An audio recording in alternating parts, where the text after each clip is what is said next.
कि जोंनि जाथिनि मानसिफ्रा मानो एथ'ग्राम धोरोमखौ सोलायदों। दा जों दिनै नुबाय जोंनि जाथियावनो धोरोमखौ लानानै माखासे न'खर गालायलायै जाथि बाहागि खुरमाब्लाबो बिसोराव न'आव थांलायलायै बेबायदि जाथायफोरखौ गोबां नुनो मोन्दों।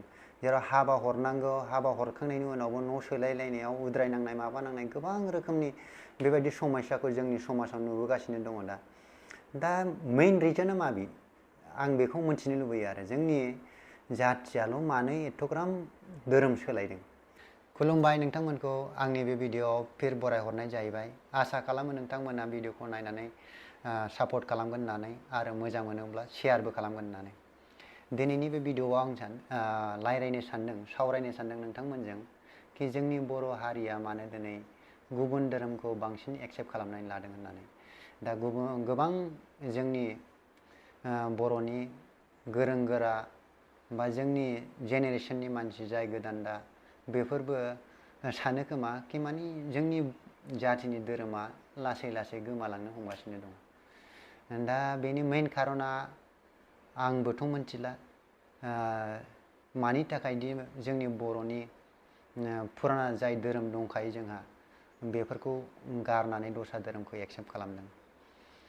आसा खालामो जायफोरा बै गुबुन धोरोमखौ लादों बिसोर माबा नङा माबा मोनसे बेनिफिटथ' मोनथारदों खोमा, जायनि थाखाय जोंनि धोरोमखौ गारनानै बे धोरोमखौ लानो गोनां जादों।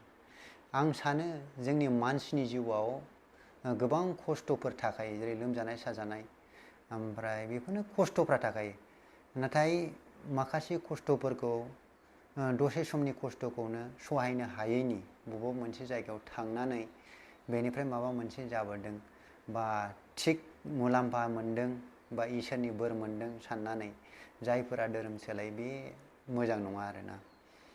मानोना मोनसे हारिया सिनायथिजों लोगोसे धोरोमाबो थाफाखायो। दिनै दुनियायानो धोरोमजोंसो जुद्दुखा। दा गुबुन जाथिनि धोरोमफोरनि माबाफोरखौ नाय नोंसोर, गावसिनि धोरोमखौ गोसारहोनो थाखाय ओरैबायदि खस्थ' खालामो माने नों थैनाय थांनायखौ गिया बिसोर।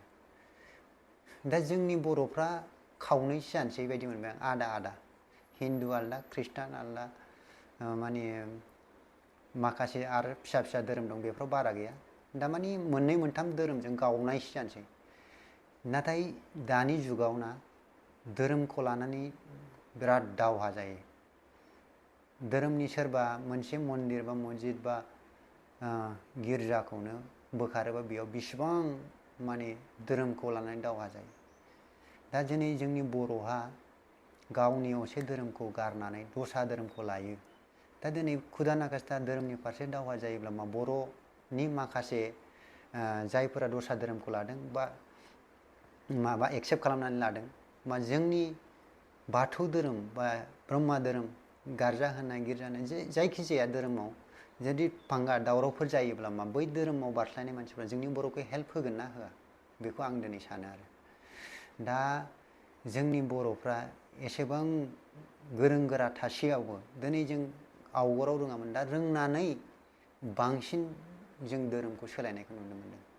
दिनै मुलुगनि देरसिन धोरोम जेरै ख्रिस्टान होन, मुस्लिम धोरोम होन, ओमफ्राय माबाया सिख धोरोमफोर गोबां धोरोम दङ, आङो बुद्धिज्म दं, बिसोर नाय गावसिनि धोरोमखौ माने गोसार होनो थाखाय मुलुगनि गुबुन गोग्लैसोनाय जायगा बा जाय देशाव माने एसे डमिनेट खालामनो हाथावथाव बिसोर जायगायाव थांनानै गावसिनि धोरोमखौ स्प्रेड खालामगासिनो दं, गोसार होगासिनो दं।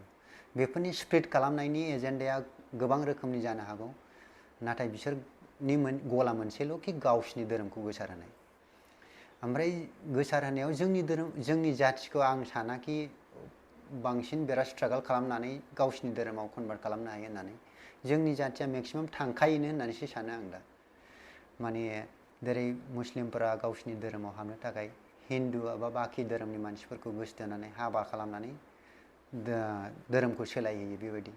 जेरै ख्रिस्टान धोरोमफ्रा जाबाय गिदिर गिदिर स्कुल मिशन खुलिनानै गिदिर गिदिर गिर्जा चार्चफोर बानायनानै मानसिफोरखौ एट्रेक्ट खालामनानै फोरोंनानै गावसिनि धोरोमनि फोरमायनानै माने बिसिनि माइन्डआव हाबहोनानै गावसिनि धोरोमाव सोयो बेबायदि। नाथाय जों दिनै बेफोरखौ मोनथिनानैब्लाबो जोंनि बर'नि गोबां गिदिर गिदिर मानसिफ्राबो गावनि धोरोमखौ सोलायनानै गुबुन धोरोमखौ एक्सेप्ट खालामगासिनो दं। दा नोंथांमोना मा सानो आंथ' बुंनो रोंला। जायखिजाया जों नुनायावसो बेबायदि। दिनै धोरोमखौ लानानैनो जोंनि जाथियाव सोरबा गामियावनो न'खराव थांलायलायै खुरमा बाहागि जालायबाबो न' गालायलायै बेबायदि जानानै दङ। दा मानि थाखाय बेबायदि धोरोम सोलायनांगौ जामारदों? बैफोर धोरोमनि इसोरा थाबैनो बिसिनि प्रब्लेमखौ सलुसन खालामारो नामा होननानै आं सानदों आरो। दा फोथायनाया नोंनाव सैथोबा जायखि धोरोमखौनो नों फुजिया मानो बेयाव गोहो दंजोबखायो होननानै मिथियो। दा बेफोर मिथिनायाव माखासे धोरोमा स्टेन्डार्डबो थायो, फुजिनायनि तरिकाया आलादा थायो। दा जोंनि हिन्दु धोरोमाव खमिया बेनो जोंनाव धोरोमनि फारसे फोरमायनानै होग्रा मानसि बा जायगा गैया होननानै बुंनानै लाजायो। दा गुबुन धोरोमफोरनि जायगायाव माने धोरोमनि स्टल दं, बेयाव थांनानै मोनसे गौथुम जाहैयो, बेनि सोमोन्दै रायलायो। दा जोंनि हिन्दुनि जायगायावबा आं बांसिनानो जों नुनो मोना। जोंनि जायगायावथ' हिन्दु धोरोमनि बागै बुजायलायनाय खोन्थालायनाय जेबो माबाखौनो नुवा। दा बेनि थाखायबो ना मा आं जेबो मिन्थिनो मोनला। जायखिया नोंसोर मा सानो बे भिडिअनि सायाव आं नोंथांमोननि आखायाव हगारबाय, आरो नोंथांमोना मा सानो बेफोरखौ कमेन्ट्सआवबो लिरनानै हरबानो जाबाय। जों हिन्दुआवनो थानांगौ ना दस्रा धोरोमाव बारस्लायलांनांगौ। दा दिनैनि भिडिअआ एसेनोसै। गोजोन्थों, खुलुमबाय।